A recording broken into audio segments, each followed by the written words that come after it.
Gonna make sure I muted my phone. That'd be a good idea. Yeah, I thought so.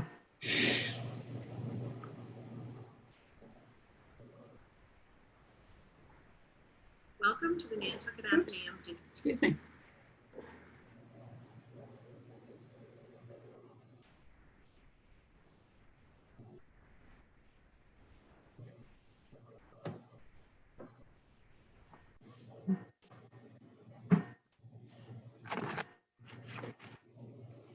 Lincoln, did you want to start it or should I start?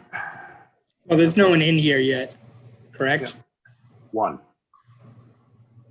You look over, there's panelists and then there's attendees. They're broken out.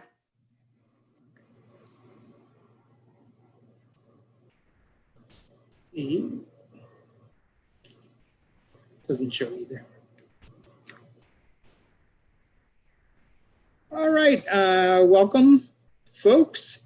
My name is Lincoln Thurber. I'm the head reference librarian at the Nantucket Atheneum. And tonight we have a special presentation created by Jim, who works up in the Great Hall.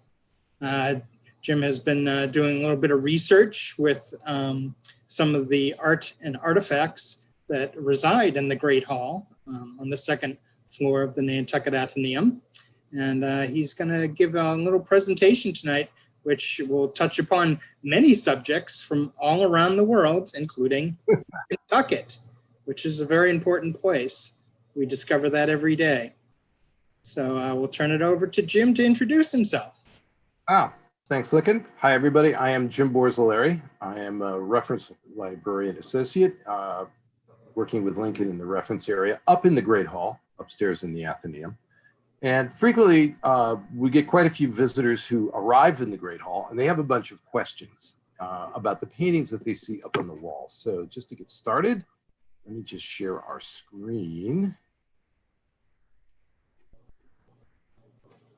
So they ask about who's the man in the picture on the wall, and his name is Frederick Coleman Sanford, and he had a fairly... I'm not seeing your shared screen. Not that. Oh, Is that it? That's it. All right. So that is Frederick Coleman Sanford. And people, when they come in, they ask the question, who is he? Was he a whaling captain? Are those his ships? Because surrounding him are actually a picture of 5 ships. And the answer is Frederick Coleman Sanford began his career as a common whaler, and he eventually owned several whale ships, but he made most of his fortune in the California gold rush and through foreign trade. And no, those are not his whale ships. In fact, they aren't whale ships at all. Those are clipper ships. He was also a farmer, a bank president, and a historian. And in addition to the pictures of the ships, he donated the 5 paintings also in the Great Hall that depict the gardens of a very wealthy Chinese merchant known in the West as Haokua, which is also sometimes pronounced as Hokua. He also donated about 1,000 volumes of his personal library. So as you can imagine, that particular answer just raises more questions. Now, Sanford's life has been studied in the past. There were several biographies that were compiled a few decades ago, but that was all pre-internet. And while they were heroic for their time, there are definitely some gaps. And what we want to do is try to fill those in a little bit and also try to identify what we don't know about Frederick Sanford, because he had a very influential life, not just on the Atheneum with his donations, but also with Nantucket as a whole. And as we look into it, what emerges is a man who's both extraordinarily successful as a businessman, known for his friendships, but also in many ways, he was a very typical Nantucketer for his time. He was an entrepreneur almost by necessity. He was very ambitious. And he had that ability to focus both on Nantucket as well as looking at the outside world. But unlike many others who lived through the time of whaling and its demise, even though he worked off island, he actually was one of the few that came back. And as Lincoln said, to really discuss his life, we're going to be focusing on island as much as off island. So we're going to be talking a little bit about the China trade, the gold rush, as well as the young Americans who participated in the China trade and who came to be known as the China Hands, because more than one of them would have an intersection in Sanford's life. Now, obviously, that's a lot to cover in about 40 or 45 minutes. So we're going to kind of cover the high level, but really focusing on how those paintings and books came to the Atheneum and what events on Nantucket impacted Sanford during his life. And the first one is one I think we all kind of know something about, and that is the American Revolution. I mean, obviously we just celebrated it, but what people don't necessarily remember is that on Nantucket, it was an absolute disaster. The results were devastating. Prior to the revolution, Nantucket was pretty happy with their relationship with England. They were making a lot of money, and they didn't, there was a high demand for the whale oil that they were bringing in, and there was very little desire for conflict. And as it became obvious that there might be a conflict, Nantucketers got very nervous because, as we know, it's an island. There are no natural defenses. There's no fortifications. We have to import our food and fuel just to survive, then as now. And more importantly, the revolutionaries didn't have any kind of navy that could possibly defend it. So the Nantucketers negotiated an independent treaty of neutrality with the British, which just created a lot of deep suspicion on both sides. This kind of confirmed in the minds of the revolutionaries that Nantucketers were all Tories, but the British didn't really trust them because they were still part of Massachusetts. They didn't actually make a break. And as a result, the island was totally devastated, and most of the whaling fleet was completely destroyed. Less than 15% of it remained at the end of the war. They were able to rebuild, but then around the time Sanford was born in 1809, you could get a sense that there was going to be another conflict of England. This was going to be the War of 1812. It wasn't quite as bad, but it was still fairly devastating. Again, Nantucket had to negotiate a separate treaty. There was another slow recovery. And what resulted was a generation of Nantucketers that were constantly looking for opportunities to survive and prosper, either on island or off island. They realized they just couldn't take anything for granted. They definitely had a strong attachment to the island, but they were more than willing to go elsewhere if they had to, either to go to sea as whaling or to remove, as they used to say, to permanently move to another location. Okay, so in terms of Sanford's family himself, he was the youngest of 4 children. His father, Giles, came from an entrepreneurial family of merchants in Newport, Rhode Island. Peggy Coleman, his mother, was born on Nantucket. She moved to Rhode Island to be with her new husband, but then she was enticed back so that her father asked her to come home so she could care for Peggy's mother. And he did it with the promise that if she came back, she would eventually inherit the family house. So the family did come back. Frederick had a fairly normal life for a Nantucketer. He had some schooling, but not much. There were no public schools on the island. So whatever he had was probably through what were called the cent schools. That's cent as in dollars and cents, meaning that someone paid 1 penny per day per pupil to attend.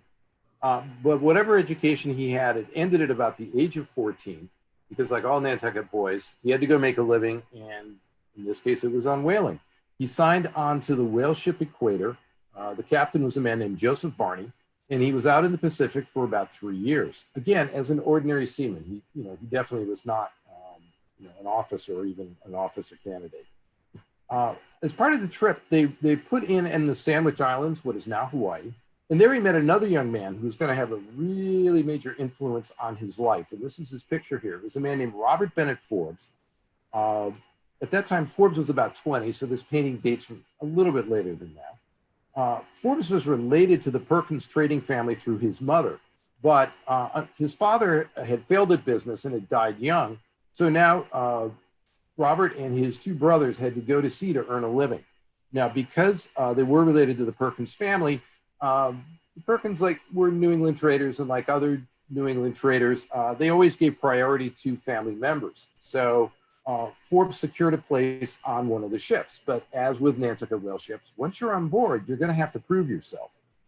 It's no guarantee that you're going to stay there. And he turned out to be a natural sailor and a natural leader, and he was very quickly promoted. So when he met Sanford, he was already a ship's captain. And it turned out that the 2 boys kind of hit it off. They were both obviously from very similar backgrounds. They were both very ambitious. But they were also avid readers. They were interested in the same things. They were interested in sailing, politics, history, and above all, business. And as a result, they became lifelong friends. And Sanford would later write that on this trip, Forbes gave him some advice that he took to heart, which was essentially, you might make money sailing on a whale ship, but you'll definitely make money if you provision and sell the goods for the whale ship. Or as he put it, it's better to follow the outfitting rather than following the chase. And this was something that Sanford kind of took to heart. Now, he came back in 1826. He was all of age 17, and he came back to learn that his father had passed away, and now he was going to have to help to support his family, particularly his mother. It's not clear. It's possible he might have learned watch repair while he was out on the equator, but he definitely began a career repairing watches. He designed this business card that you see here. It actually went through several kind of iterations, but this is the one he sort of set on. He obviously says that he can repair all kinds of watches and clocks by Frederick Sanford. And he's also got his new motto, which is never despair, which is something that he's going to sort of take to heart for the rest of his life. So obviously there's no problem here with any kind of sense of self-promotion. He's more than willing to promote himself. Now, he was successful on his own, but when he turned 21 in 1830, he became a partner with a silversmith and jeweler named James Easton. This is sort of their announcement that appeared in the paper. They opened a shop together, which was located next to what was the Merchants Bank back at the time. Now, this is obviously in Nantucket before the fire, so to get your bearings, this is Main Street going left to right. You're looking down Federal Street, and that building that looks like the Atheneum is actually the predecessor to the Atheneum. It was a church. But we've got the Merchants Bank here where the hub is today. Next to it is the Easton and Sanford business. And I want to point something out a little farther down, which is this other building right here. This was the Zenas Coffin building. Zenas Coffin was a very successful whale ship owner. And this was his, what they call a counting house, where he conducted his business. But it also had the nickname of the House of Lords, because it had become a tradition that at 11 o'clock every morning, the island ship captains, their agents and their owners would meet in this building and gossip and sort of trade business information. And it becomes clear that Sanford and Easton very quickly became a part of that particular group because of their, their desire and their entrepreneurship.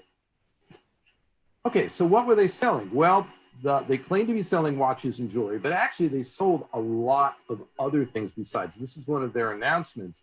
And it's a little hard to read, but it's a long list and includes things you don't expect them to sell. Coffee mills, shaving tools, stationery.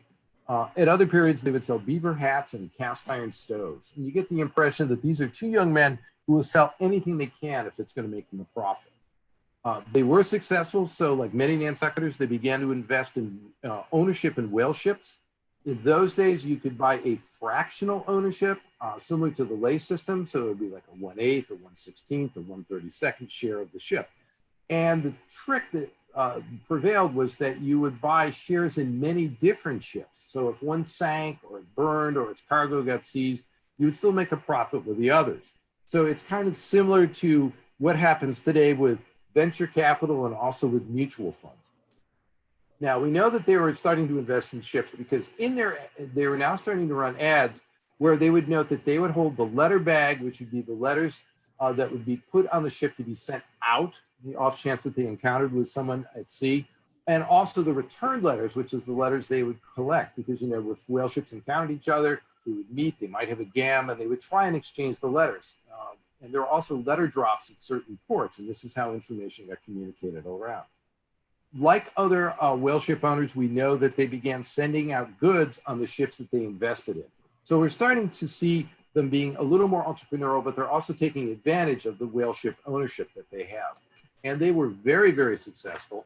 And as time went on, they began to invest in more ships. And at this time, in the early 1830s, while most Nantucket whale ships were built off island, a couple were built out at Brand Point. The Charles Carroll was built in 1832. The Lexington was built in 1836. Sanford invested in both of those. He also became involved in what was called the Merchants Exchange, which was a business organization in town. And he quickly became a valued resource for shipping information. He would start to write around asking questions of other people in businesses about, do you know anything about this ship? Do you know anything about that ship? He also became an early member of the Massachusetts Humane Society with Robert Forbes. In spite of the name, this is actually the forerunner of the U.S. Life-Saving Service. They were responsible for rescuing sailors and passengers from stranded or wrecked vessels. If you've ever been to the Nantucket Life-Saving Museum, that's really where they got. This is sort of how the Life-Saving Museum got started. That building was actually originally part of the Massachusetts Humane Society before it got taken over by the U.S. Life-Saving Service. So things are percolating along. And then the Panic of 1837 hits. This was a major financial depression across the country. Many whale ship captains sold out.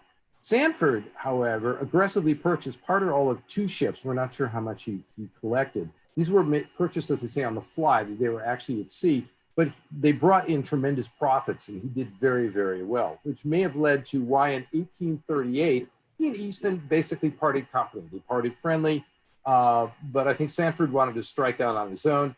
At this point, he was all of 31 years old. Now, as part of his ventures, he had been talking to a lot of whale ship captains about trying to see if he could expand and establish a business somewhere overseas. And at the same time, there was an English citizen in New Zealand named James Reddy Clendon, who had settled and built a trading station at a place called Bay of Islands. This is a picture of it here. And he started asking those same captains who would be a good trading partner. So it's no surprise that they suggested Sanford, and the two eventually started working together. At the same time, Sanford and the others realized that more and more ships were coming into the Bay of Islands, and they really needed an American consul to start to resolve some of the territorial and legal issues that were popping up there.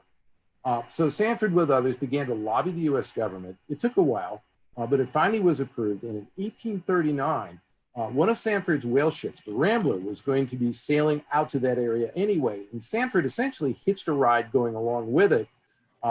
He brought the documents that were going to be needed to swear in Clendon, but he also probably was looking for some more business opportunities, and he undoubtedly brought some of his other goods along to trade. So Clendon was sworn in 1839, and we know, now we start to see something typical of Sanford. I mentioned he was a very, very avid reader. He was actually voracious. And when he read along, he would write comments as he read, particularly if he disagreed or strongly agreed with that particular author. And he always made it a point to note when and where he received the book. So this is one of the books that we donated in this library. I know it's a little hard to read, but it's basically the English drama, all its tragedies, comedies, operas, and farces. This was a 2-volume set, and he noted in where he received it. And it's sort of interesting for us because it says, presented to F.C. Sanford by his friend, Joseph A. Plaskett, who was another whale ship captain, latitude 39 south, longitude 34 east, March 29th, 1839, Indian Ocean, ship Rambler, bound to New Zealand. So now what we know that he was reading as well as thinking about business as he made the long trip out to New Zealand. The trip itself was fairly successful. Unfortunately, Clendon would have to resign his consulship because, as it turned out, the British government was about to formally take control of New Zealand as a British territory, and he felt this presented a conflict of interest as a British citizen. In the meantime, Frederick Sanford had married. He had married Mary Allen, who was a native Nantucketer in theory, but she appears to have been born in Maine. And if you look at the year 1810, this tends to suggest that this may have been a case of one of the temporary removals just prior to the War of 1812. They would have 7 children, 5 of whom survived out of infancy. So those are the ones I have listed here. And as you can see, it would be 2 boys and 3 girls. There is kind of a mystery, though. And that is that it appears, if you look at the Massachusetts vital statistics, that 4 of the children were born not on Nantucket, but in Indiana. And there's possibly a couple of reasons for this. We know that Frederick Sanford's brother lived there. If you remember, I said that his mother, Peggy, had been enticed back to Nantucket to care for her mother, Frederick's grandmother, in exchange for eventually inheriting the family house. Well, as it turned out, the father remarried and apparently changed his will. And so when he passed, she discovered only then that she had been essentially disinherited and she did not inherit the house. This may have compelled her to move out to Indiana. It's possible it led Sanford and some of his family members to move out there as well. We don't really know, but we can tell from his writings that Sanford took this snub of his mother very, very personally. And in some ways, it would start to affect some of his decisions a few years later. But starting about, if we take a snapshot of Frederick Sanford's life in 1841, and we're going to assume for a moment he was on Nantucket, it was for him a very optimistic time. He had engaged in several new ventures since coming back from New Zealand. He had been acting as an executor for certain individuals, so he was becoming very, very savvy in the legal procedures. He had become an agent for something called the Whaling Insurance Company of New Bedford. And this was a company that insured whale ships and whale ship trips. Obviously, he might have an interest in that. He also was very active in politics. He was active in the Democrat Party. He was what was called a Jacksonian Democrat, as opposed to a Whig.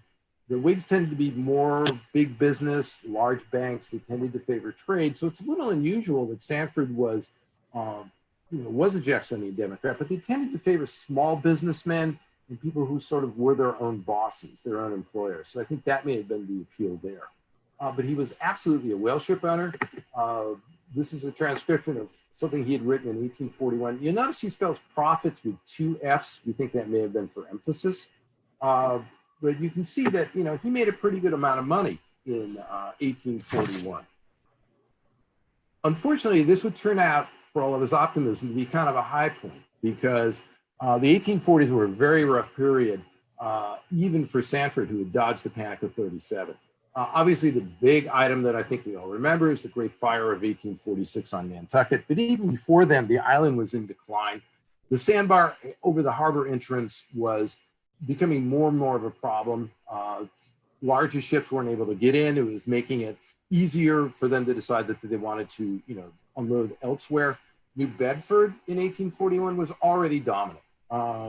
It had already eclipsed Nantucket, but now ports in the Pacific were also beginning to expand, because now as the ships were spending longer and longer periods of time in the Pacific, it made no sense to come back to Nantucket to reprovision or offload the oil. So they were picking up some of those responsibilities. And as a result, Sanford saw the value of his whaling investments start to decline. There was, however, one redeeming note in all this, and that is, as a result of the fire of 1846, he was able to buy the land that his mother's family's house had resided on. It had burned to the ground. And more or less just to sort of make up for the snub that his mother had experienced, it was clear he wanted to build a house for her as well as the rest of his family on that site. It's not clear when he did that. It's possible it was a little later, but clearly the plans were underway. By 1847, things had stabilized, and he formed a partnership with another man named Edward Field, putting 3 of their ships that they had partial ownership under a joint control. And at that point, it was, when you look at the listings of who were the primary whale ship owners, they owned the Lexington, the Rambler, and the Richard Mitchell. Now, while all this is going on, Robert Forbes was having a slightly different situation. His situation was almost the reverse of Sanford's. Forbes had made a fortune in China in the early 1830s. He came home, but unlike Sanford, he was wiped out completely by the Panic of 1837, and he went back to China. Now, in terms of the China trade, Nantucket whale ships had frequently stopped and traded in China, and that explains why in many of the whale ship captains and ship owner houses, you will find objects from the Far East and China. In fact, early on in the 1800s, there was a ship called the Rose that was built in Nantucket, especially for the China trade. And it was successful for a few years, but its career was cut off just before the War of 1812. Now, at this time, China had restricted Western merchants to just one port in the entire country. And that was what was called at the time Canton, and what we now know as Guangzhou. And for the next minute or two, when I talk about the China trade, I'm going to use the 1840s names and places, because that is what Sanford and his peers would have known. But the one exception I'll make is Canton was called Guangzhou. And it's about 80 miles up from the mouth of the Pearl River. To give you an idea of where you are if you know China, Hong Kong is right here, Macau is right here. So if you go about 80 miles up, that's where you'll find Guangzhou or Canton. For the merchants who worked there, and for the Western merchants who worked there, they were very, very restricted in their movements. Besides being restricted to the one port, they were assigned a specific Chinese merchant, part of a small group that were authorized to trade with the foreigners. The Western traders, and if they had it in their families, had to live in Macau. But during the trading season, which was usually October through about January, they were allowed to travel up to Canton and live in what were called the factories. This is from the old phrase factory. Those are really warehouses. And they could walk around in the few blocks in the area, but that was about it. They were forbidden to learn Chinese or associate with any ordinary Chinese citizen. So obviously the merchants became very, very important to them. And by the 1820s, 1830s, when Robert Forbes went back, tea was the principal export. And at that time, the English trade in tea was controlled by a quasi-government entity called the British East India Company, or the EIC. The American trade, however, was through a group of private merchants. And most of these merchants were like Robert Forbes. They were ambitious sons of Yankee families, mostly from New England and New York. The largest trading company at the time was one called Russell and Company. And at that moment, both Robert Forbes and his brother, John Murray Forbes, were partners in that firm. But for Forbes and the other Americans in Canton, the work was long, it was tedious. It was also kind of risky. It was hard to get there. There was always the risk of disease. But it was very lucrative. Both the Chinese merchants and the foreign traders essentially had a monopoly on all the tea that was coming out of China.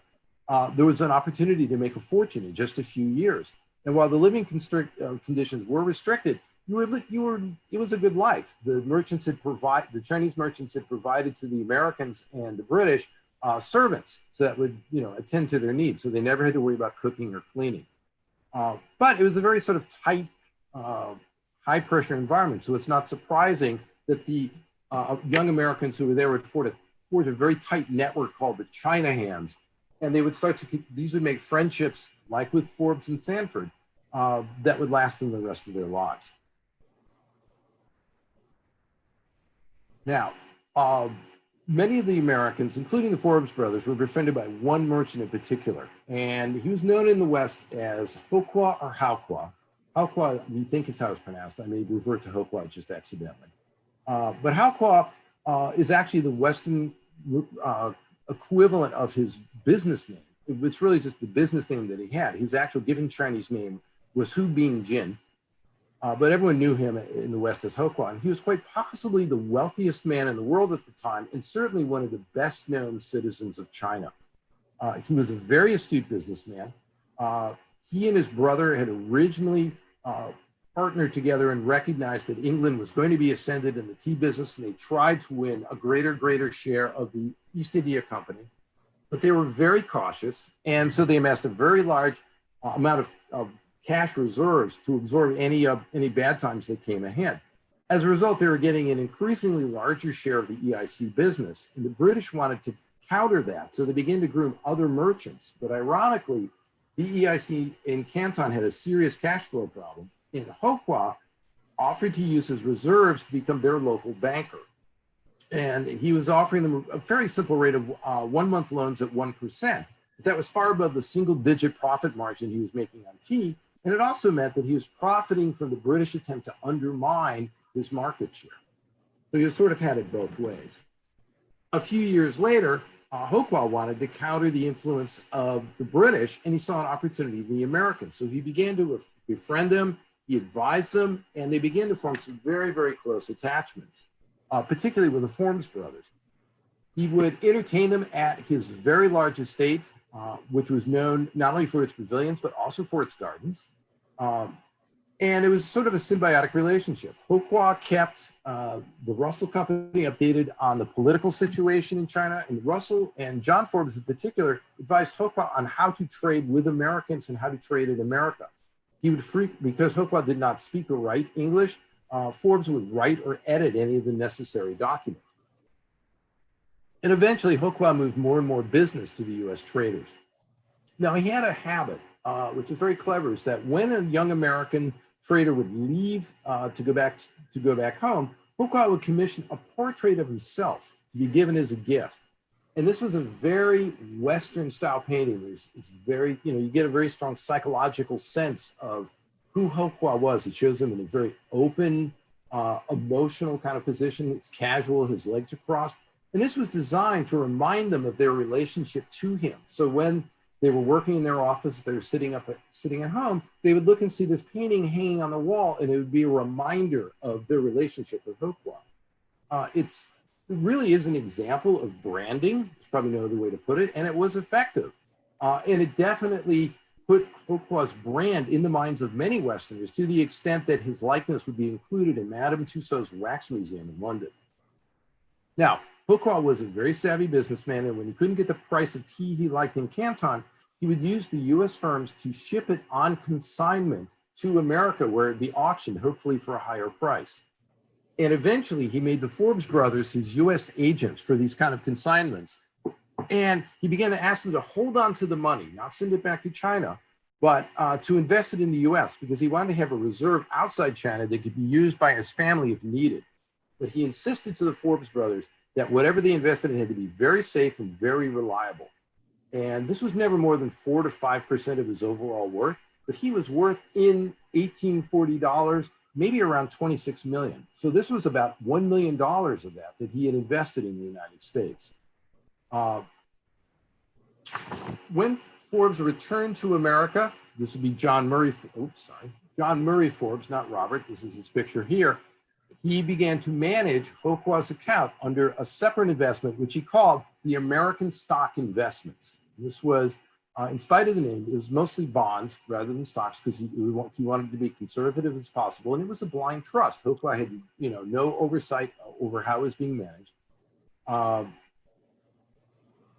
But the way Forbes operated is if he believed that one of the investments that he was making was safe enough, he would include Hokwa's account. And some of these investments included really what was the start of the American Industrial Revolution.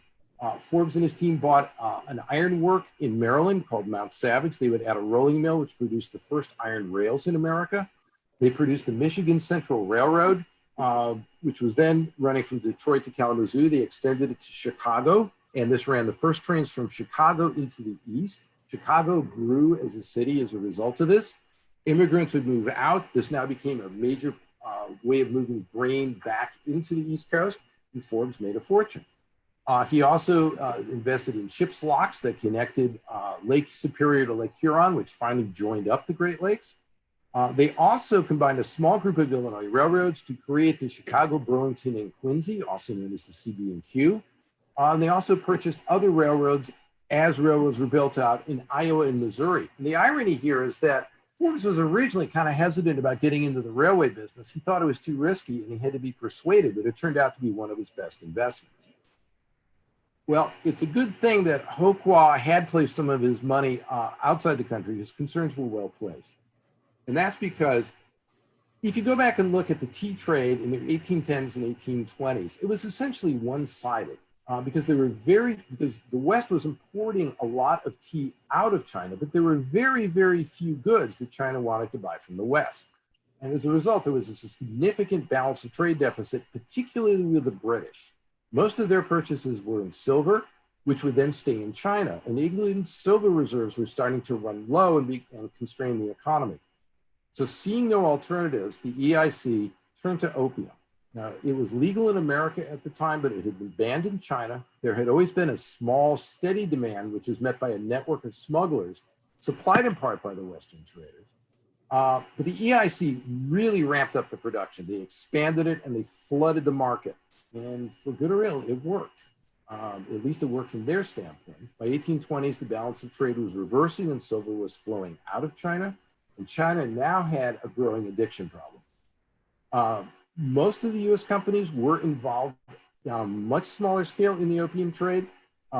Russell & Company had definitely been one of them, but ironically, in the late 1830s, they got out of the business. Hokwa had long objected to it, and the partners began to think it was just becoming a little too risky with the British flooding the market. And they were correct. It was risky because in 1839, the Chinese government cracked down. They demanded that the foreign traders turn over all the opium. After much negotiation, it was turned over and destroyed. It was about a 1-year supply.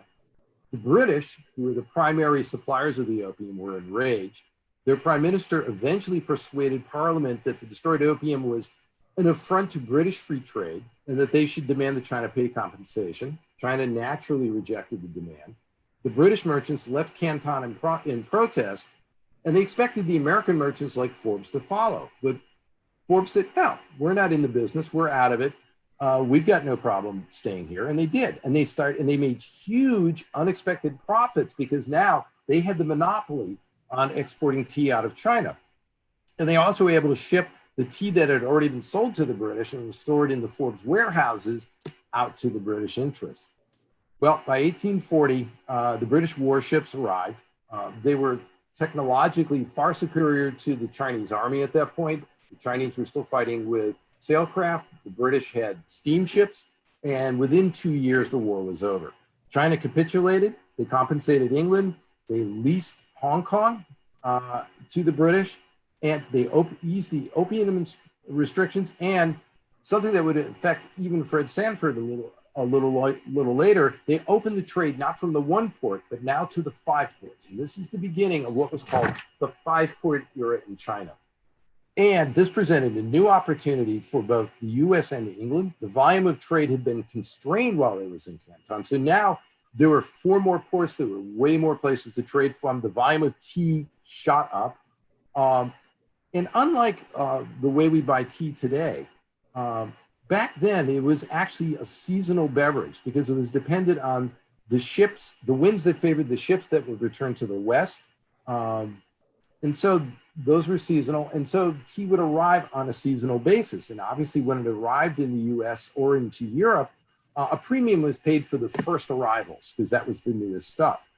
Therefore, there was a race on to create a new type of fast ship that was able to deliver this tea. And this was the development of the tea clipper.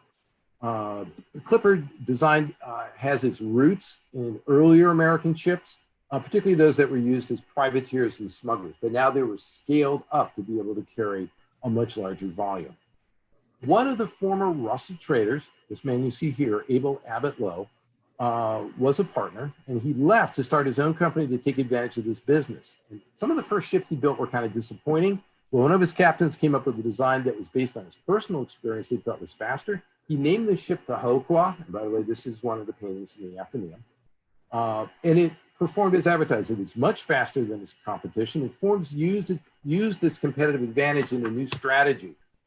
What he told the tea buyers that he had on his team was, don't buy the tea when it first arrives at the ports, at the 5 ports to be sold to the west. Wait a few days because it's gonna drop. And when it does, then leave because your ship is so much faster. You're still going to arrive far ahead of the competition that left earlier. And this strategy worked. And Lowe began to make some money. Well, in 1849, 2 things happened that kicked this strategy into super high gear. The first was that England had a law that restricted the shipping on the China to London route to just English ships. And this was repealed in 1849. The first American ship to make this run was a new ship from Lowe. This was called the Oriental. Again, this is another Atheneum picture. To give you an idea of its speed, on its second trip, it made the trip from New York to Hong Kong in 81 days, which was weeks ahead of anything else, anything the British could do. So the 3 largest British tea merchants ordered their agents to use the Oriental at any price. They chartered it through the Russell Company, and they paid about twice the rate that was asked by the British shippers. And it worked. The Oriental sailed from Hong Kong to London in 97 days, and it arrived weeks ahead of the other British ships. More to the point, it earned about 3/4 of its construction cost on that one trip alone. So, the British tried to copy these ships, but it would be another 10 years before they could really come up with some competition. Now, that was the one major event in 1849. But there was another one that had an even bigger impact, and that is that gold, we know, was discovered in California. Well, if we look at Nantucket in 1849, to even the most optimistic of people, the decline was obvious. There were ships lying idle. The whaling business was just at a low point. So when gold was discovered, the islanders jumped at the opportunity. They already knew how to get to California. They had the ships to do it. And when you think about it, the idea of leaving the family for 2 to 3 years to go to the Pacific to earn your income, well, that's what they've been doing anyway with whaling. And this sort of mania didn't just affect Nantucketers at home. Sanford had to write a couple of frantic letters to the captain of one of his whale ships, the Lexington, advising him to avoid the West Coast completely for fear that the crew might desert. He was far from the only Nantucket whale ship owner to do this. Well, the idle whale ships in Nantucket were quickly converted for passenger trade. The first one to leave was the Aurora. You can see its announcement right here. It left 3 weeks after the announcement. It completely sold out. And in early January, there were already 11 other ships ready to sail.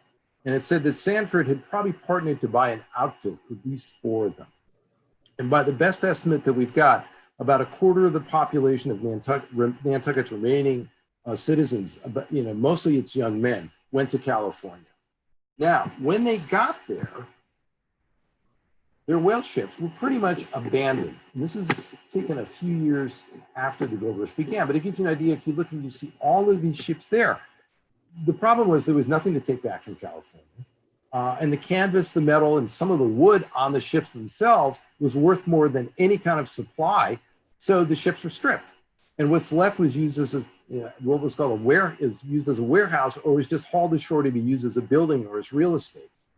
So in the midst of all this, Lowe & Brothers, A.A. Lowe's company, was looking for an experienced business agent in San Francisco. And we're not sure exactly how it transpired, but we do know that Forbes recommended Sanford to A.A. Lowe, and in 1850, he would depart.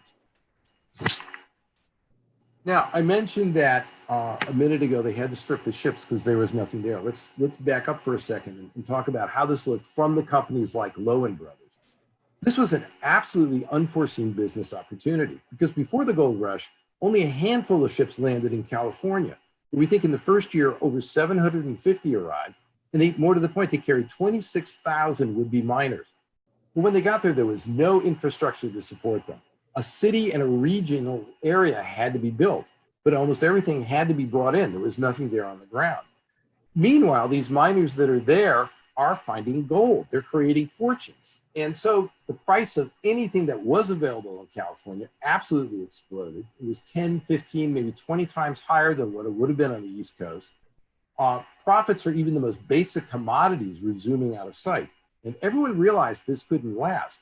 But the shippers at that moment on the East Coast were willing to pay whatever it took to get their stuff out there for the fastest delivery. Well, the tea clippers were designed to carry relatively small chests of tea in a much milder climate. They couldn't handle the trip around Cape Horn. And time had revealed that they just couldn't stand the pressure of being driven as fast as they were to get this much speed. What the shipbuilders were looking for were new ships that were more durable, able to carry more cargo and passengers in better accommodation, but above all, were faster. Speed was everything. And the goal was to cut the trip to California from 150 days to 90. This led to the birth of what was called the California Clipper. This was also kicking off the largest shipbuilding boom since the Spanish Armada. The prices paid for the cargo and the prices paid in California easily offset the cost of constructing a new ship. Many would turn a profit in 1 or 2 trips. And there was no single design or designer for the California Clipper. Each designer had their own specific philosophy, but they were gaining expertise with these kind of ships because this was something newer and bigger and something they had never really experimented with before. So they were all innovating. They were trying to hide their innovations from the shipyard next door. Meanwhile, they were trying to watch those other shipyards and incorporate whatever they saw into their next design. One historian has claimed that unless a merchant specifically ordered duplicates, no clipper ships were identical, even when launched from the same ship in the same year. Because they were racing to get them out to California, they were loaded immediately after launch and set on their first voyage without a shakedown cruise. So each new design was being tested on their first trip. Now they did have some common design elements. There was a very, very sharp, a very sharp bow. They tend to have masts that were raked or sort of swept back. But the main thing was they had more sails and more sail area than any predecessor. But while they never hit 90 days, they did hit 100 days, and that was sort of the new target. Now, one type of design that was perhaps the most beautiful and placed a premium on speed above everything, including safety, was something called the Extreme Clipper. We've got an example right here. And even if you don't sail, you can tell that that is a lot of sails. If there's a lot of different sails, you can see that there's some that are sort of hanging out. I mean, it was just, they had simply tried to put as much canvas up there as possible to get as much speed as they possibly could.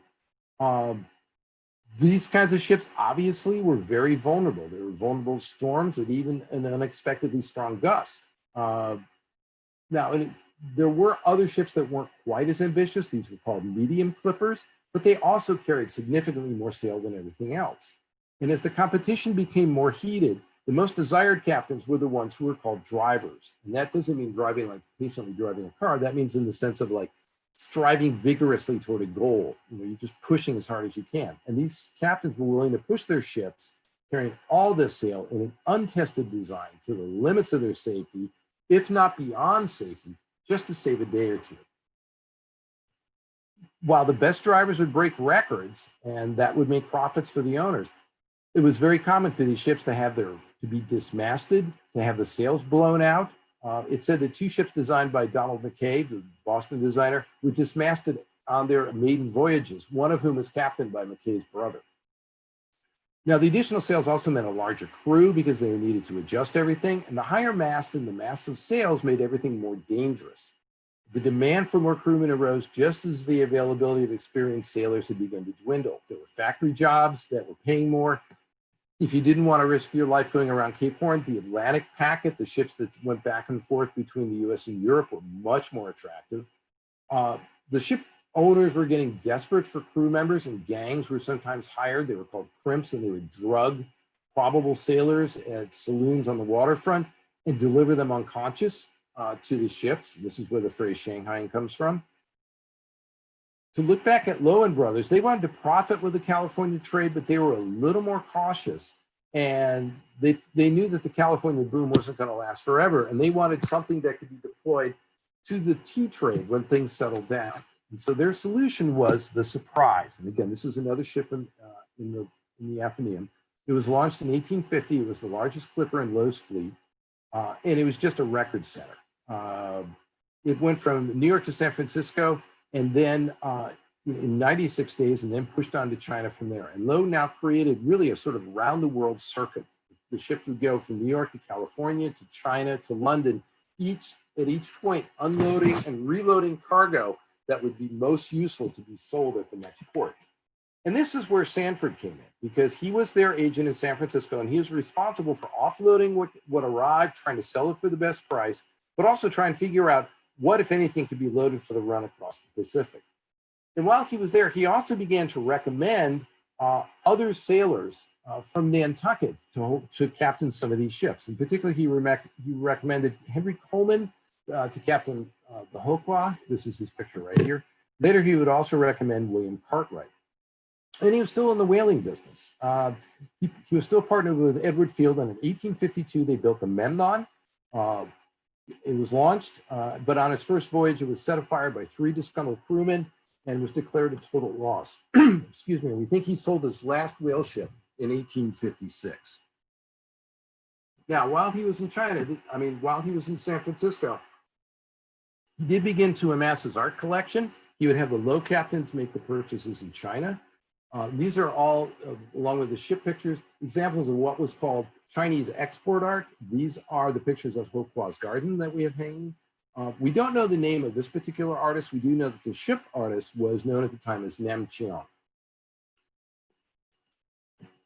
Now, before he left San Francisco, was lured back by Lowe and left for good in 1854. But they had one more assignment for him, and that was negotiate a deal for the new clipper ship, the Great Republic. This was one of the largest clipper ships built. The problem was the clipper era was coming to an end, and it needed to have a new use.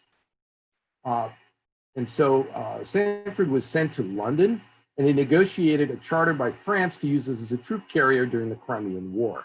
And he was so successful that they extended the charter, and Sanford did return to Nantucket for good in 1855.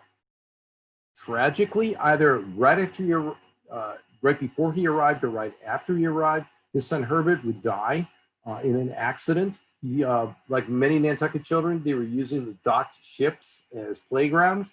He was climbing up in the rigging of the ship Peru and fell and was horribly injured and would die a few days later. Obviously, this had to have a devastating impact on Sanford. We don't know if this was one of the reasons why he didn't really venture off the island except for short trips after that. What we do know is that by 1856, he had completed the new mansion on the site of his mother's old house. And this is a picture of it right here. This is actually the site now of the town building. So to get your bearings, this is Federal Street, left and right, and this would be Broad Street, north-south, and that would be what is now the sunken ship down there at the end. While we know a certain amount about Sanford, we know very little about Mrs. Sanford. And this is typical for most women in the 19th century. We just don't know that much about them, even if they're prominent. What we do know is she was active in the Children's Aid Society, as well as the Nantucket Relief Association. Obviously, she was raising her children during those long times when Sanford was away. But beyond that, we just don't know that much about her. Okay, so this was now the beginning of what Sanford would call his retirement. He became more active in the Massachusetts Humane Society. He'd become president of the Nantucket chapter and continue to work with Bennett Forbes on that. He would become president of the Pacific Bank. And he remained active in politics. He was a Democrat until the start of the Civil War, but then he became an abolitionist and became a Republican after the war. Well, obviously, by the 1850s, Nantucket was clearly slowing down. Islanders had always moved on and off the island, waiting for a good time to return. But by the 1860s, it was obvious that that just wasn't going to happen. And they began to prosper elsewhere. And this is where you start to see Nantucket names in Macy's department store, as well as Folgers Coffee. There were, during this time, many attempts to redevelop the island, industries to make silk, straw hats, shoes, boots, and they all failed, mainly because they couldn't work out the transportation issues. The population had dropped from 10,000 down to about 3,000. Sometimes people complained that any attempt at innovation was sort of stymied also by the lack of cooperation of the islanders. But that could be because, with a population drop like that, the islanders that might have cooperated had already left. There was no economy really on the island. There was a new sense of emptiness. Many of the people who left took their buildings with them. By 1870, there were 145 unoccupied buildings. But not everybody was unhappy with the destruction of the whale trade. Obviously, the whales were happy, but there were some people that saw a parallel between the monopoly Nantucket had on whale oil and the Canton trade. I mean, once it was opened up, prices dropped, and there was more goods available for more people. So it was kind of a double-edged sword. But there were attempts made on the island to try and come up with a new development. This was probably one of the more extreme ones. This was for Surfside. You get your bearings. This is Belvedere over here.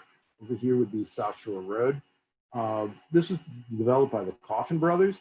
It's a little, I think it's probably about as extreme as you got. Each of these little, what may look like dots, those are actually individual building lots. So they were talking about hundreds and hundreds of lots to be built.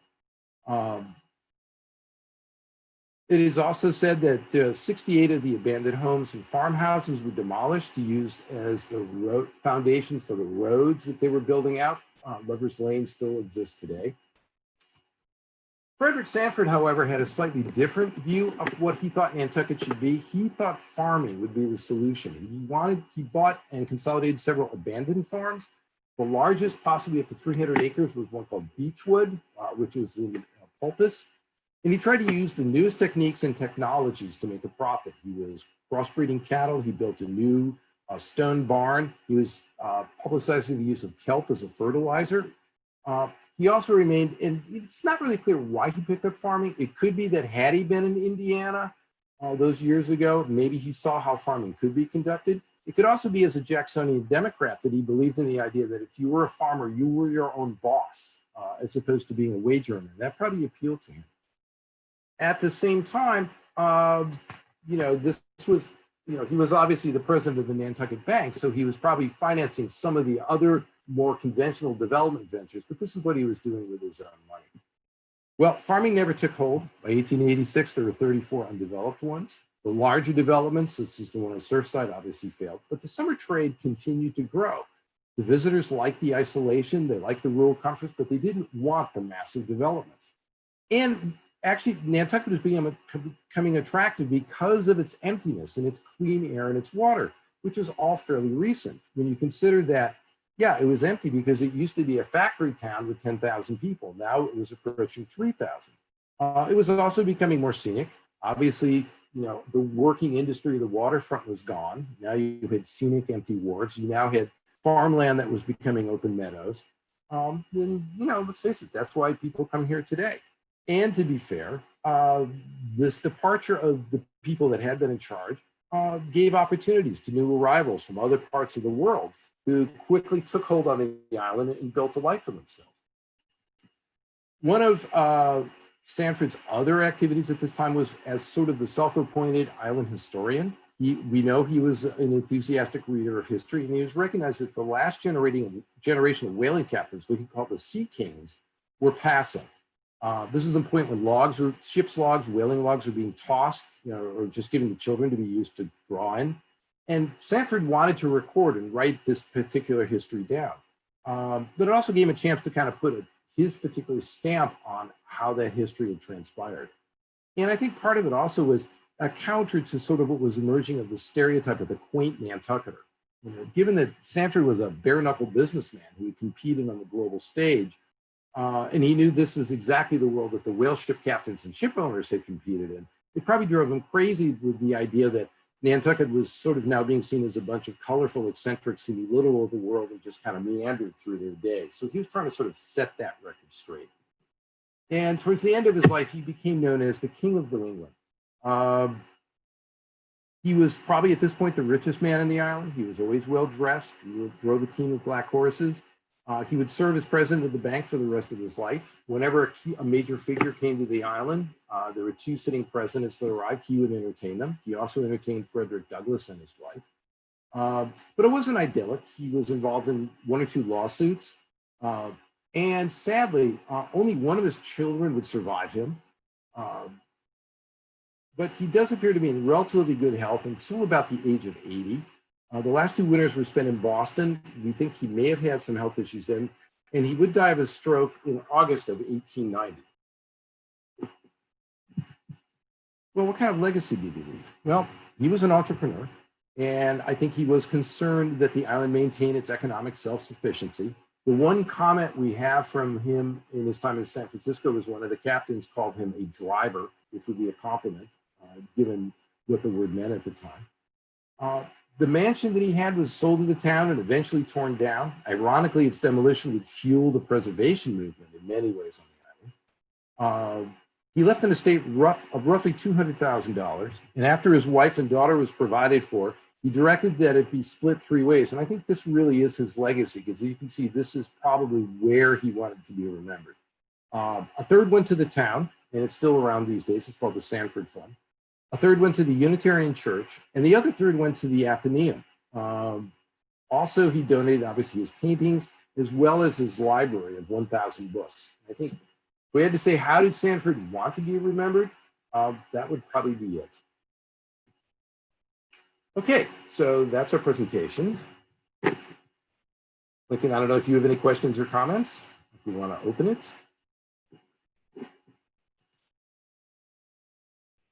Lincoln, are you on mute?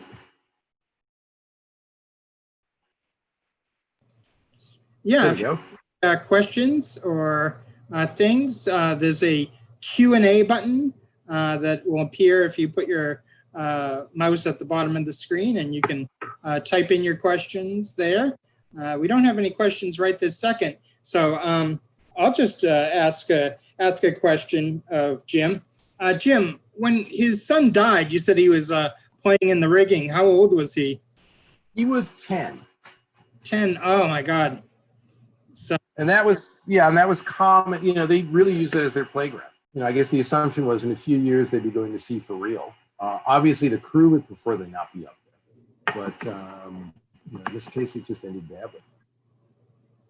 yeah, I think the other interesting thing is that the ascendancy of China in our day and age is sort of mirrored as well in the early 19th century, where there seems to be a fascination with China, with its ability to trade, with its commodities that would come from there.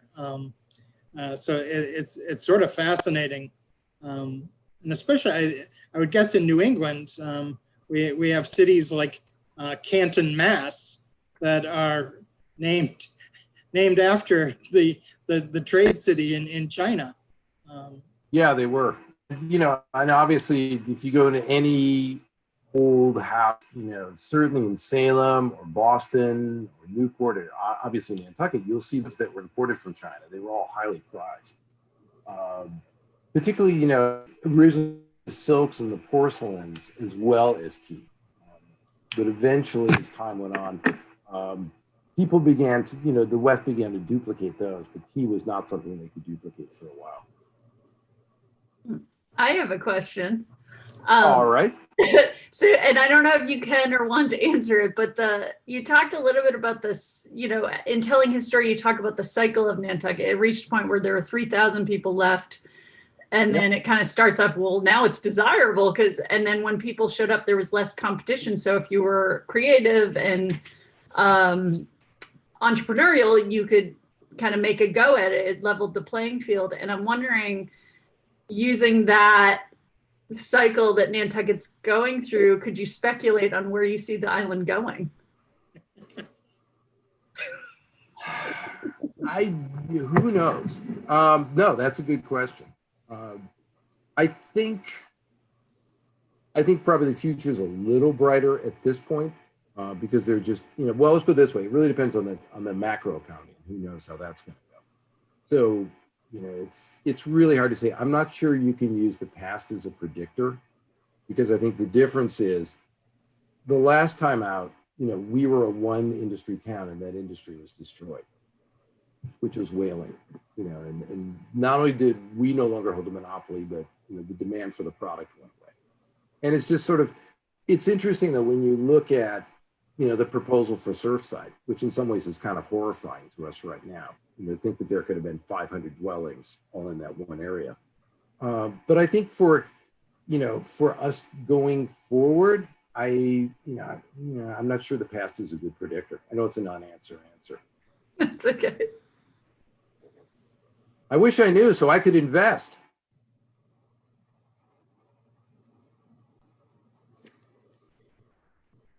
Any questions from our audience?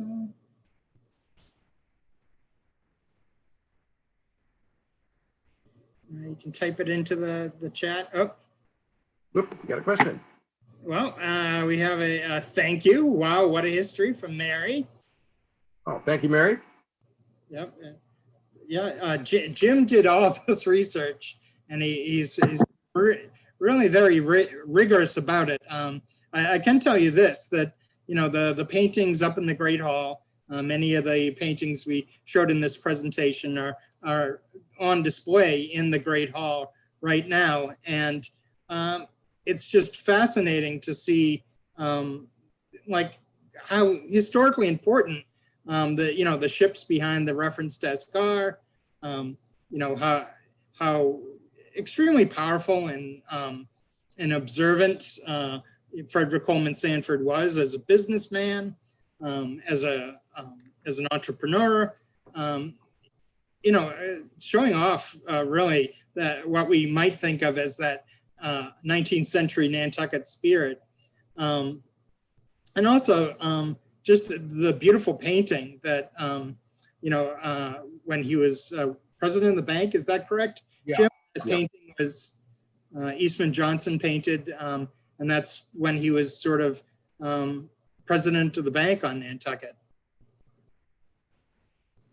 So No, it is a beautiful painting. And I think because Johnson knew Sanford, I think it's, you know, in a sense at that point, Johnson was almost kind of like the Andy Warhol of his day. You know, he would make a picture of you, but it wasn't necessarily, you know, it was just a very quick encounter. He would literally take a Polaroid and just make a picture out of it.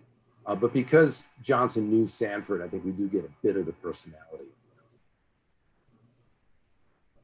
So you guys, Alan has his hand up. I'm going to unmute him so he can ask it.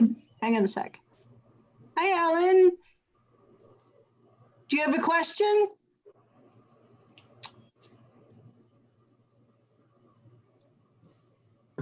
Oh, he might have to unmute himself. Yeah, he's gonna have to unmute himself. Okay. How's There that? you go. Oh, there you are. Hi. Sorry. Yeah, I was just trying to type out a question here.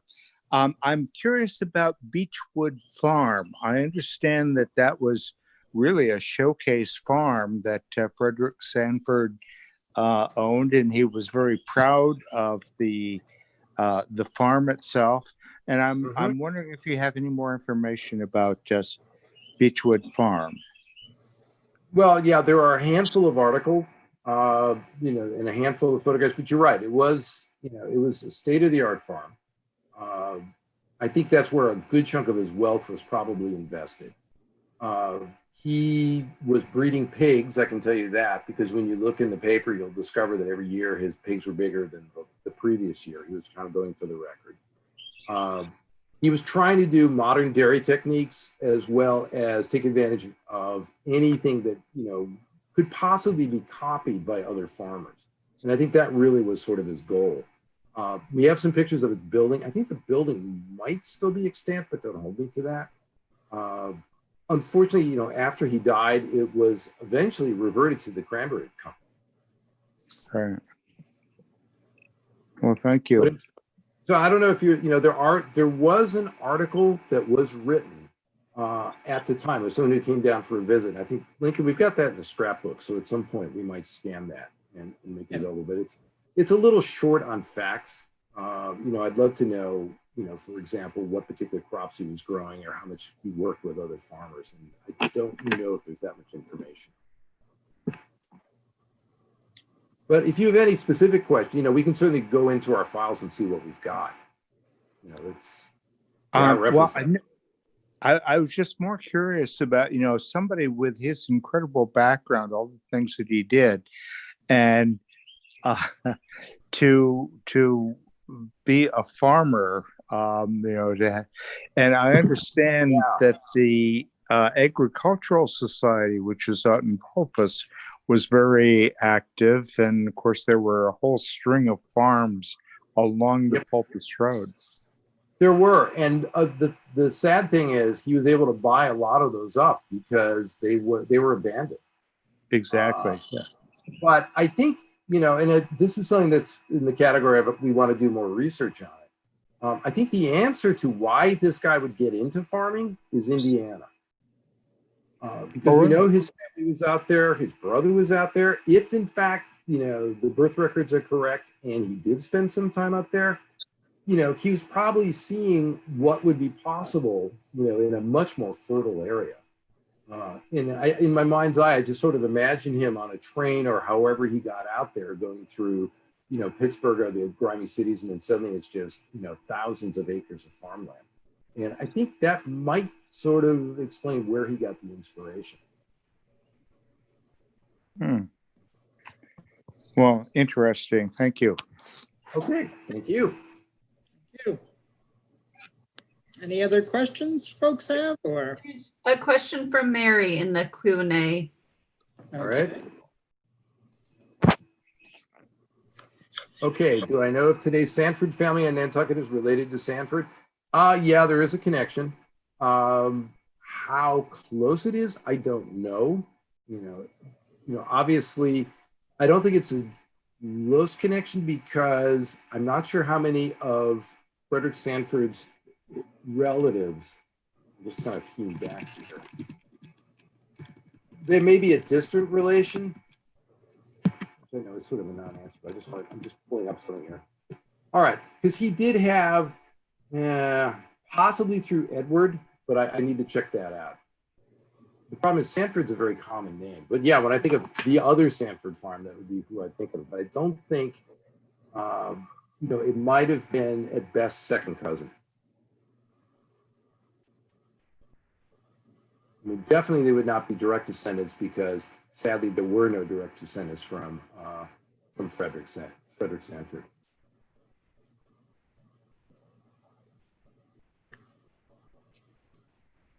So I don't know if that answers the question. We can probably take another look to figure out where the connection is. I know there was a genealogy done, but I'm not sure if it traced back to, where the common point would be.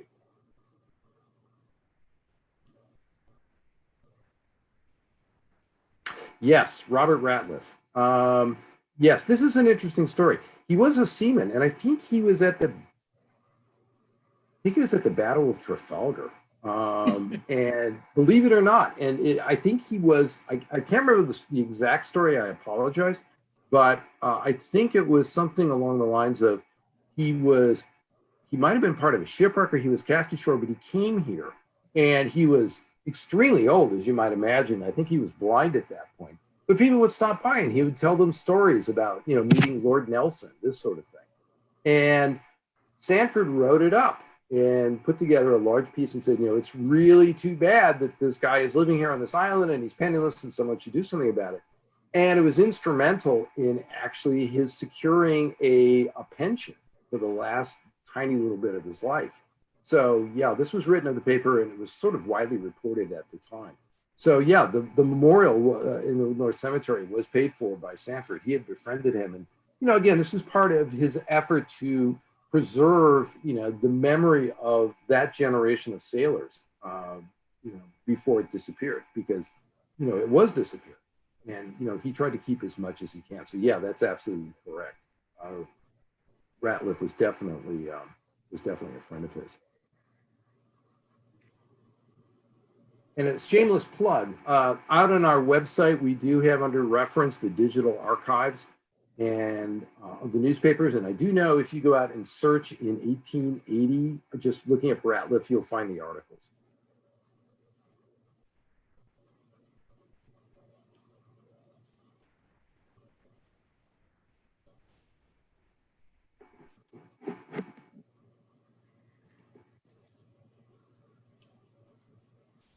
I don't know if there are Any other questions, folks?